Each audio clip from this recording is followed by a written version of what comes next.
स्वागत है मेरे YouTube चैनल फिश फार्मिंग पर। जैसा कि इन दिनों हम आप सारे लोगों का कमेंट लेकर के उसी कमेंट के आधार पर आपके डिमांड पर, आपके रिक्वेस्ट पर हम वीडियो बनाने का प्रयास कर रहे हैं। इसी कड़ी में दो लोगों की कमेंट को आज हम लिए हैं, जिसमें एक सागर जी त्रिपुरा के हैं। उनका सवाल था, उनका रिक्वेस्ट था IMC के पालन का पूरा वीडियो के संबंध में, और तालाब में मछली डालने के पहले पोटेशियम परमैंगनेट का प्रयोग के संबंध में जानकारी चाहते रहे थे। दूसरा इसी से रिलेटेड सवाल था विक्रांत राय जी का, जो मेरे सब्सक्राइबर हैं। क्या खाना खिलाएं कि IMC का ग्रोथ अच्छा हो और खर्च भी कम आए। इसी दो विषयों पर, जो दोनों एक दूसरे से संबंधित है, इसी की जानकारी इस वीडियो के माध्यम से हम देने का प्रयास करते हैं। ऐसे अनेकों बार IMC का मछली पालन की जानकारी आप लोगों को भी दूसरे वीडियो में मिला होगा, लेकिन आज का वीडियो खास होने वाला है। वीडियो पर बने रहे, संपूर्ण वीडियो देखें। अगर अच्छा लगेगा तो लाइक करेंगे, और सब चैनल पर अभी तक जो भाई नए होंगे इस चैनल को सब्सक्राइब कर लेंगे। चलिए आरंभ करते हैं। मछली पालन में कुछ चीज़ों पर बहुत ध्यान देना पड़ता है। जितना आप ध्यान देंगे, माइन्यूटली ध्यानपूर्वक अगर करेंगे, तो नुकसान होने का सवाल कहीं से भी नहीं है। कभी कभी आप ज़्यादा फायदे के लालच में कुछ गलतियाँ कर लेते हैं, जिसमें नंबर 1 गलती आप ये करते हैं कि मछली ज़्यादा स्टॉक कर देते हैं कम जगह में। छोटा तालाब रहता है, उसमें आप जितना स्टॉक करना चाहिए उससे कहीं ज़्यादा 2 गुना 4 गुना तक स्टॉक कर देते हैं। सबसे भारी गलती यही हो जाती है मछली पालक लोगों से। और दूसरा गलती कि कौन मछली कितना डालना है जब हम IMC का पालन करते हैं, इसकी जानकारी न रहने के अभाव में या किसी कारण से अनुपात को आप लोग गड़बड़ कर देते हैं। तो सारी चीज़ों को वीडियो में सारी चीज़ बताया जाता है, फिर भी आप लोग गलती करते रहते हैं। इसी का खामियाजाना आपको भुगतना पड़ता है कि मछलियों का ग्रोथ कम होता है। मछली का IMC हो या कोई भी मछली हो, 1 एकड़ में अगर हम पालन करने का वीडियो बनाते हैं, प्रत्येक वीडियो में आप लोगों को बताया जाता है कि IMC में कतला, रोहू, मृगल, ये 5000 अगर अंगुलिकाएँ आप डालते हैं तो 5000 सीड ही स्टॉक करना है।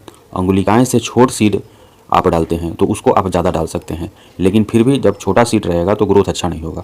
इस तरह से हम लोगों को काम करना है कि साल भर में ठंडी आने के पहले, यानी अक्टूबर नवंबर माह तक हमारी मछलियाँ 1 kg हो जाए। इस तरह से हमको सीड डालना है, इस तरह से भोजन कराना है, और इसी तरह से देखभाल करना है कि नवंबर माह तक हम हार्वेस्टिंग ले लें, क्योंकि नवंबर के बाद दिसंबर, जनवरी, फरवरी में मछलियाँ का ग्रोथ नहीं होता है। फिर उसके बाद नया सीड डालने का समय आ जाता है। तो चलिए हम शुरू करते हैं तालाब की तैयारी पर। तालाब अगर जिन लोगों को नया बनवाना है, नया बनवा लिए हैं, या पुराना है, पानी सूख गया है, तो तैयारी के लिए सबसे पहले उसमें गाय का गोबर आपको डालना है। 1 एकड़ में आप 4 ट्रॉली, 4 ट्रैक्टर गोबर डालना है आपको। उसके 2-3 दिन बाद चूने का छिड़काव करना है, कम से कम 10 पैकेट। 1 एकड़ में 10 पैकेट आप चूने का प्रयोग करना है। उसके बाद जुताई कर देना है, तालाब की जुताई अवश्य करें। उसके बाद जुताई के 2-3 दिनों के बाद तब जाकर के उसमें पानी स्टॉक करना है।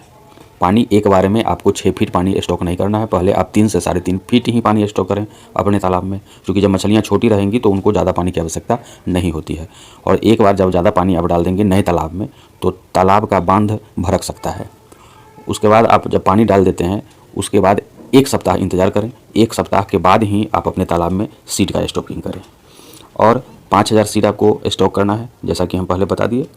अब 5000 सीड में कतला का 40% डालेंगे, और रोहू का 30% डालेंगे, मृगल का भी 30% डालेंगे। अगर कतला, रोहू और मृगल का पालन करना चाहते हैं तो उसके साथ अगर सिल्वर कार्प, ग्रास कार्प और कॉमन कार्प का भी सीड डालना चाहते हैं, जो कि फ़ायदेमंद ही होता है, तो उसका भी रेशियो आप देख लीजिए।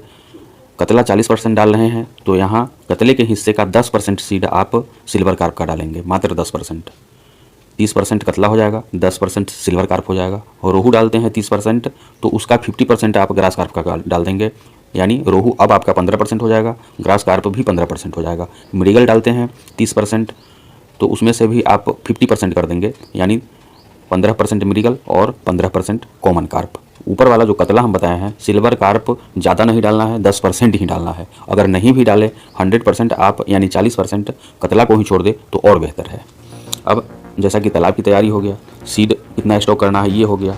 अब इसको भोजन देना है मछलियों को। भोजन देने में भी बहुत सारे लोग थोड़ा सा सकुचाते हैं, भोजन में लागत नहीं लगाना चाहते हैं। तो मेरा जो भी वीडियो होता है उसमें कम लागत का ही भोजन हम आपको बताते हैं। जब आप मछलियों को अपने तालाब में कम डालेंगे, ज़रूरत के अनुसार डालेंगे, तो ऊपर से ज़्यादा भोजन देने की आवश्यकता भी नहीं होगी, और मछलियाँ ग्रोथ कर जाएंगी, अच्छी तरह से उनका बढ़वार होगा। भोजन देने के लिए आपको राइस ब्रान, सरसों की खली, उसमें गुड़ मिला करके इस तरह से भोजन बना करके अपने तालाब में देते रहना है, जो प्रत्येक दिन देना है। ऐसा नहीं कि 8 दिन पर देना है या सप्ताह में 2 दिन देना है। जिस तरह से आपको भोजन चाहिए होगा, आपकी मछलियों को भी प्रत्येक दिन भोजन चाहिए होगा। अब हम बात करते हैं कि सबसे बेहतर ग्रोथ आपका कतला मछली का होता है और सिल्वर कार्प मछली का होता है। इसको जो आप भोजन राइस ब्रान, सरसों की खली ये सब देते हैं, ये ज़्यादा उपयुक्त होता है कि आप समय समय पर बाद में भी, जो तालाब बनवाने के समय आप गोबर डाले हैं उसके बाद भी आप अपने तालाब में सिर्फ ऐसे ही गोबर डालते रहें, घोड़ करके पटाते रहें, तालाब में छिड़काव करते रहें। इससे आपका कतला मछली और सिल्वर कार्प मछली का ग्रोथ अच्छी तरह से होते रहेगा। अब रह गया रोहू मछली और ग्रास कार्प मछली। तो ग्रास कार्प मछली के लिए आप जिस समय हरे चारा का प्रबंध हो, व्यवस्था हो, तो अपने तालाब में हरा चारा, यहाँ तक कि केला के पत्ता का अगर व्यवस्था हो जाए तो वो डालिए। गोभी के पत्ते, ठंडी के दिनों में गोभी के पत्ते का व्यवस्था हो जाए तो उसको डालते रहना चाहिए। हरे चारे का प्रबंध ग्रास कार्प के लिए कीजिए, सस्ता में अच्छा ग्रोथ होगा।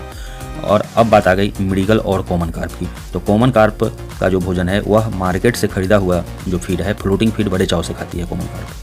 तो इस आप कॉमन कार्प को मार्केट से लिया हुआ फीड भी दे सकते हैं, उससे अच्छा ग्रोथ आपको मिलने वाला है। समय समय पर सही ढंग से आप भोजन देते रहें। उसके बाद कुछ और चीज़ों पर भी आपको ध्यान देना पड़ेगा। जैसे ही बरसात का सीजन होगा, मछलियाँ का ग्रोथ धीरे धीरे कमने लगता है।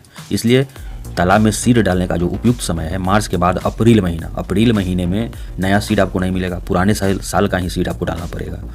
तो अप्रैल में सीड का स्टॉकिंग आपको कर देना चाहिए। और जैसे ही बरसात का समय आए, आकाश में जब बादल लगने लगता है, आपके तालाब से ऑक्सीजन की कमी होने लगता है। तो इस पर रोज़ सुबह में आपके तालाब पर विजिट करना पड़ेगा, देखना पड़ेगा कि मछलियाँ ऊपर आकर के तो नहीं तैर रही हैं। अगर ऊपर आकर के तैर रही है तो आपको समझ जाना पड़ेगा कि आपके तालाब में ऑक्सीजन की कमी हो जाएगी। तब उसका उपाय आपको करना पड़ेगा, नया पानी ऐड करना पड़ेगा, पुराना पानी निकालना पड़ेगा। बहुत सारी चीज़ है दोस्तों, हम 1 घंटे का भी वीडियो बनाएंगे तो सारी चीज़ों को एक वीडियो के माध्यम से हम नहीं बता पाएंगे। फिर भी हम आपको बता देते हैं, अमोनिया का टेस्टिंग कराना पड़ेगा, पीएच टेस्टिंग कराना पड़ेगा। मछली पालन करने वाले लोग शुरू कर देते हैं, मछली पालन आरंभ कर देते हैं यूट्यूब देख करके, यूट्यूब पर वीडियो देख करके, लेकिन जो यूट्यूब में बताया जाता है उस तरह से करके नहीं है। 5% लोग भी ऐसे नहीं हैं जो अमोनिया समय समय पर चेक कराते हैं, पीएच टेस्ट कराते हैं, अपने तालाब का सही ढंग से देखभाल करते हैं। इस सारी चीज़ों का देखभाल करने के बाद ही अच्छी तरह से मछलियों का ग्रोथ होगा। चलिए, इतनी ही पर हम आज का वीडियो समाप्त करते हैं और आगे नेक्स्ट वीडियो में जैसा आपका डिमांड होगा हम उस तरह की जानकारी देंगे, उस संबंध में जानकारी देंगे। जिनको भी जानकारी जिस विषय पर चाहिए होगा वे कमेंट करेंगे, हम प्रयास करेंगे आपके सवाल का जवाब देने के लिए। धन्यवाद।